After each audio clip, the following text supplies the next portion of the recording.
दोस्तों नमस्कार।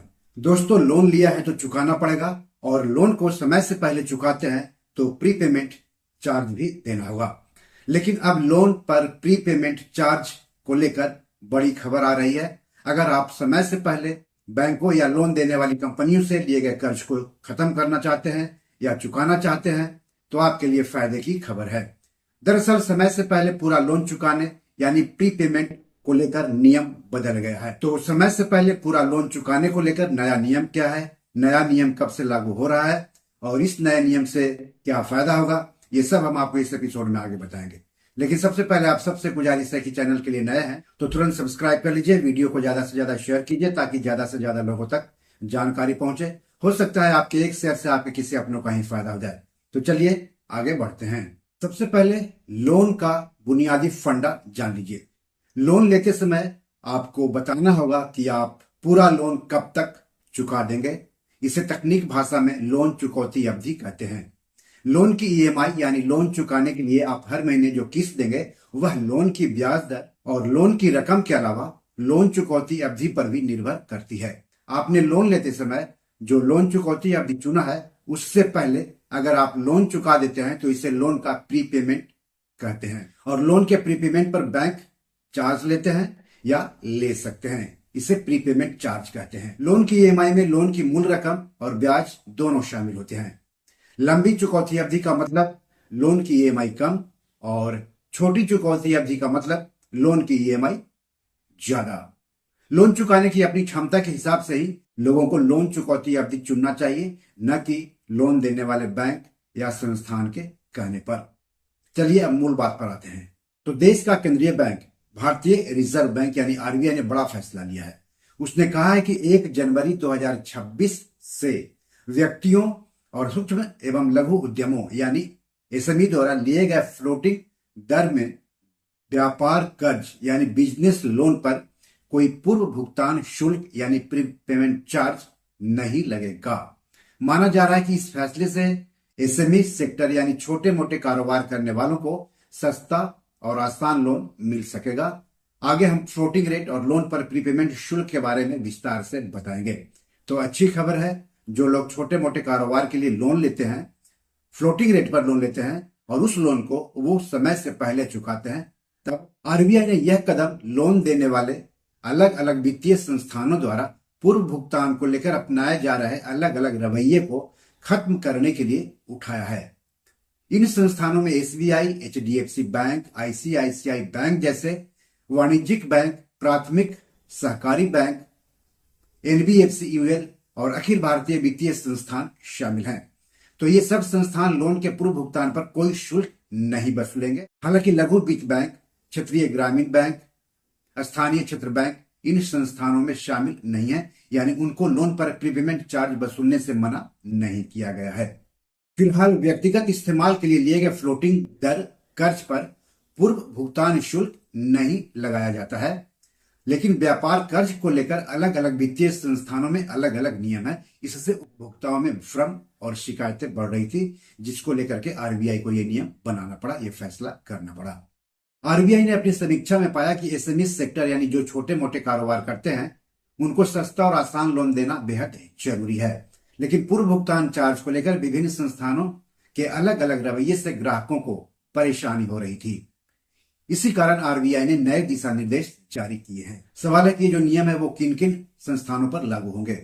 ये निर्देश छोटे वित्तीय बैंक, क्षेत्रीय ग्रामीण बैंक और स्थानीय क्षेत्रीय बैंक को छोड़कर सभी व्यावसायिक bank, tier 4 urban cooperative bank, NBFC UL और ऑल इंडिया फाइनेंशियल इंस्टीट्यूशंस पर लागू होंगे। बिजनेस लोन के लिए इन संस्थानों को किसी भी स्थिति में पूर्व भुगतान शुल्क नहीं लगाने होंगे। 50 लाख तक के कर्ज पर विशेष राहत। आरबीआई ने कहा है कि छोटे वित्तीय बैंक, क्षेत्रीय ग्रामीण bank, tier 3 urban cooperative bank, राज्य और केंद्रीय कोऑपरेटिव बैंक के साथ साथ एनबीएफसीएमएल के जरिए दिए गए 50 लाख रुपए तक के किसी भी लोन पर भी पूर्व भुगतान शुल्क नहीं वसूला जाएगा। यहां पर एनबीएफसीएमएल यानी एनबीएफसी मध्य परत और एनबीएफसी यूएल यानी एनबीएफसी ऊपरी परत का जिक्र किया गया है। तो आपको बता दूं कि रिजर्व बैंक ने 1 अक्टूबर 2019 से एनबीएफसी के नियमन के लिए एक स्केल आधारित नियामक ढांचा या SBR फ्रेमवर्क लागू किया है। SBR फ्रेमवर्क जो आनुपातिकता के सिद्धांत पर आधारित है, एनबीएफसी को अलग अलग परतों यानी लेयर में वर्गीकृत करने के लिए विधि क्षेत्र के भीतर आकार, गतिविधि, जटिलता, अंतर संबंध आदि जैसे विभिन्न कारकों को ध्यान में रखता है। इस लिहाज से एनबीएफसी एमएल और एनबीएफसी यूएल को प्रणालीगत रूप से महत्वपूर्ण एनबीएफसी माना जाता है, यानी उच्च कोटि के एनबीएफसी हैं एनबीएफसी एमएल और एनबीएफसी यूएल। माना जा रहा है कि आरबीआई के इस फैसले से पूर्व भुगतान का तरीका भी आसान होगा। पूर्व भुगतान मतलब प्रीपेमेंट। अब अगर कोई ग्राहक कर्ज का आंशिक या पूरा भुगतान पहले करना चाहता है तो वो किसी भी स्रोत से कर सकता है। इसके लिए कोई लॉक इन पीरियड नहीं होगा। वही कैश, क्रेडिट या ओवरड्राफ्ट सुविधा लेने वालों को अगर सुविधा रिन्यू नहीं करानी है तो तय तारीख से पहले बैंक को सूचना देनी होगी। ऐसे में भी कोई प्री पेमेंट चार्ज नहीं लगेगा। आरबीआई ने यह भी साफ किया है कि लोन स्वीकृति पत्र और समझौते में यह साफ साफ लिखा होगा कि पूर्व भुगतान शुल्क लागू होंगे या नहीं होंगे। इससे ग्राहकों को कोई गलतफहमी नहीं होगी। आरबीआई का यह फैसला एमएसई सेक्टर और व्यक्तिगत कारोबारियों के लिए राहत लेकर आया है। इससे न सिर्फ सस्ती फाइनेंसिंग को बढ़ावा मिलेगा बल्कि वित्तीय संस्थानों में पारदर्शिता भी आएगी। तो भारतीय रिजर्व बैंक का फैसला 1 जनवरी 2026 से लागू होगा, यानी ये निर्देश 1 जनवरी 2026 को या उसके बाद स्वीकृत या नवीनीकृत सभी लोन और एडवांस पर लागू होंगे। इससे पहले लिए गए लोन और एडवांस पर लागू नहीं होगा। दोस्तों, आपको पहले मैंने फ्लोटिंग रेट के बारे में बताया था। तो लोन 3 तरह के होते हैं ब्याज दर के हिसाब से। पहला स्थिर यानी फिक्स रेट, दूसरा अस्थिर यानी फ्लोटिंग रेट, और तीसरा मिश्रित यानी फ्लोटिंग और फिक्स्ड दोनों रहते हैं इसमें। फिक्स रेट पर लिए गए लोन की ब्याज दर लोन चुकाने तक फिक्स्ड रहती है, बशर्ते कि आप उसे फ्लोटिंग में बैंक को आवेदन देकर बदलने के लिए ना कहें। वही फ्लोटिंग रेट पर लिए गए लोन में लोन चुकाने तक ब्याज दर में आरबीआई के रेपो रेट के फैसले के हिसाब से उतार चढ़ाव होते रहता है। और मिश्रित ब्याज दर में दोनों तरह की ब्याज दर का नफा या नुकसान लोन ग्राहकों को मिलता है। तो फ्लोटिंग रेट पर लोन लेना है, फिक्स रेट पर लोन लेना है या मिश्रित रेट पर लोन लेना है, ये लोन लेते समय आपको बैंक को बताना होगा।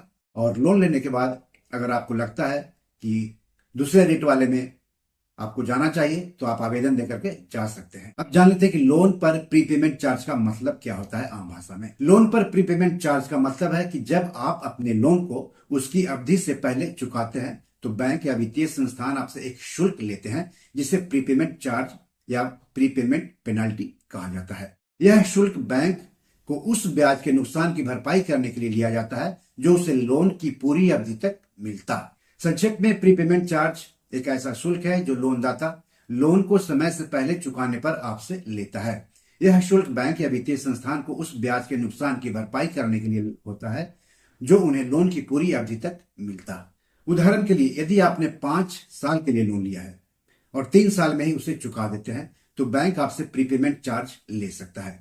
यह चार्ज लोन की बची हुई अवधि के लिए मिलने वाले ब्याज की भरपाई के लिए होता है।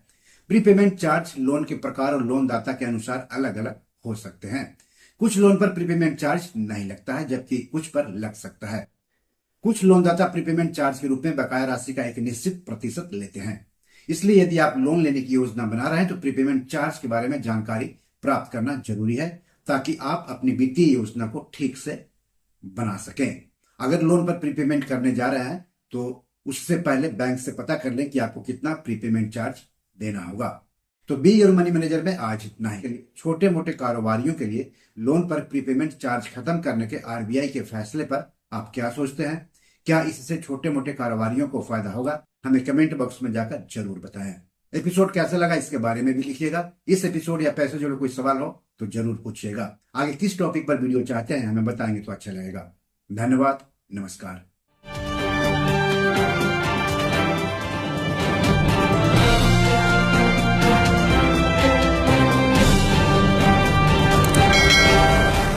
दोस्तों, ये मेरी 7 किताब है जो कि amazon.com पर पब्लिश है। आप इसे डाउनलोड करके पढ़ सकते हैं। इन किताबों के लिंक्स इस वीडियो के डिस्क्रिप्शन में दिए हुए हैं। इन 7 किताबों में से 5 किताब मनी मैनेजमेंट पर है, यानी पैसा निवेश करके अधिक पैसा कैसे कमाएं पर आधारित है।